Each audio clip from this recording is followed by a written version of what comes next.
What up, y'all? This is Nate Hill coming at you with another video. Boom, boom, boom, boom, boom, boom. Probably should put music in, but it's okay. Consilience stories. Okay?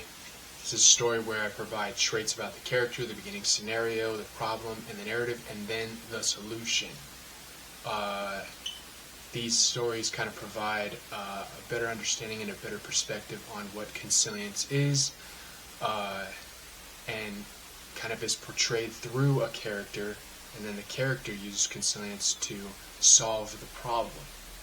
Most of these stories, or all of these stories, are based upon solving a problem or a conflict that goes on, and kind of resolving it and having common grounds and coming to an agreement on that solution, with converging everything. So here we go. So this Consilient story is Consilient story number 8. The construction manager. Okay.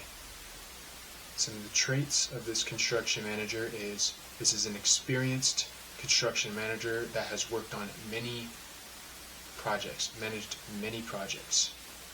Very efficient, a critical thinker. So those traits definitely are surface level, but they give proof to many underlying factors. So beginning scenario is the construction manager is working on finishing this project, which is a new office building for a Fortune 500 company, so big project. Okay, so we have set the stage. All right, here we go. Everything has been going smoothly until suddenly conflict arises in the workplace between the electricians, the drywallers, and the framers. Okay, so we got 3 different trades. In this building, there are many rooms for certain offices, and each office needs to be framed, wired with all the outlets, switches, and whatnot, and then the drywallers are for the finishing touches. The electricians are understandably slow because you don't want to mess up the wiring or else the building won't power up. The framers are moderate speed because they know what they are doing, but still have to double check if measurements are off. So there still is a precision to the trade. Then the building could collapse, or fall apart if it's off. So you want to double check. The drywallers are definitely the fastest because without them there's no aesthetic or nice finishings on the wall. The dilemma that has arose is the scheduling problem. So everybody has different schedules. In this building there are 20 offices. The framers finished rooms 1 through 5 and are already going into room 6.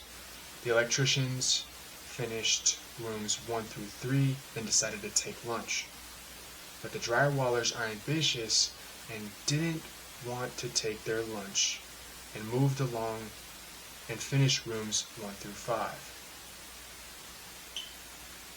So it's like, oh no, what happened?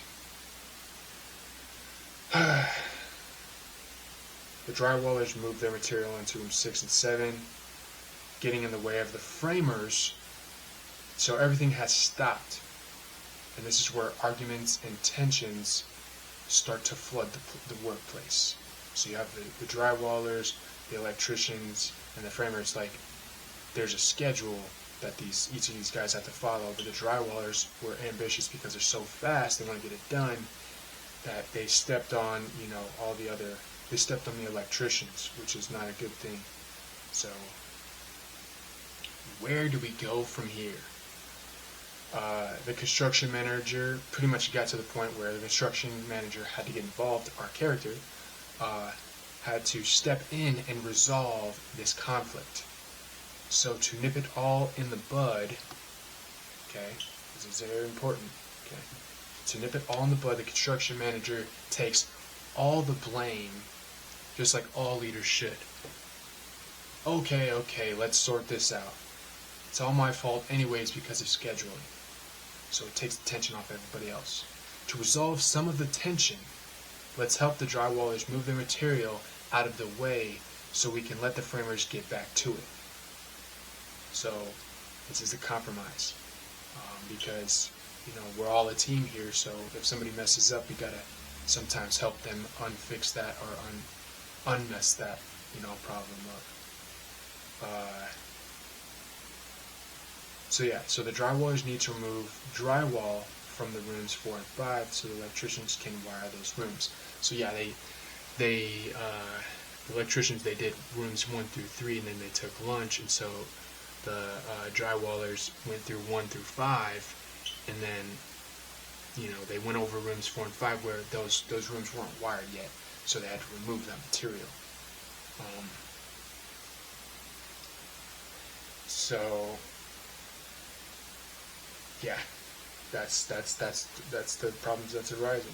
So you have to deal with it. And as for the drywallers themselves, you all need, so this is what the construction manager is saying to the drywallers. You all need to take a long lunch and let everybody get a bigger head start on these rooms so this doesn't happen again. So make sure to take your lunch. Eat. You gotta eat. You guys, he proceeds to say, you guys are the fastest workers we have, and we appreciate your efficiency, which I love, which is why we hired you all. So once the material's removed, the drywallers, the drywall taken back out, pegged back down, they wired the rooms, then the drywallers put it back up, so they had to double that work. The drywallers took an hour and a half lunch, and then the framers and electricians got ahead to rooms 13 and 14, which was a minor adjustment for everybody to have everything be resumed back to normal as far as the scheduling goes for those trades. So they're on room 5. So now the drywallers are on room like 6 and 7, and the electricians and the framers and all that stuff, they're on rooms 13 and 14. Now, this is just a scenario. This is just a story. I know some of the construction managers and construction people are probably gonna give me some heat for this, but that's okay. All I'm trying to do is let people know about this manager. He figured out the problem, took all the blame, and sorted it out through all these different approaches that these trades were taking. So with the drywallers, they're fast, so take a break, man. You're gonna catch up anyway, so let them go far ahead. Take a couple days off. You're still getting paid for the job. The electricians, they're very intricate, so they're the slowest. They have to do all the little things and stuff. They're more technical, so give them a head start. Framers have to go ahead, so they build the structure of the building. So once you have the framers and electricians going out, then you kind of have them out far ahead. Then the drywallers can come in and finish everything else. So in solutions, okay, here we go. They figured out everybody's situation, found the source of the problem, made some readjustments, worked it out step by step, and almost untangled it from the root of the issue. And that's how you solve the problem. There you go. There you have it. My name is Nate Hill, GC, Global Consilience, gathering what we know to help someone else. This is Consilient story number 9, construction manager. Thank you for listening. Thank you for watching. Much love, much health, and much wealth. Peace.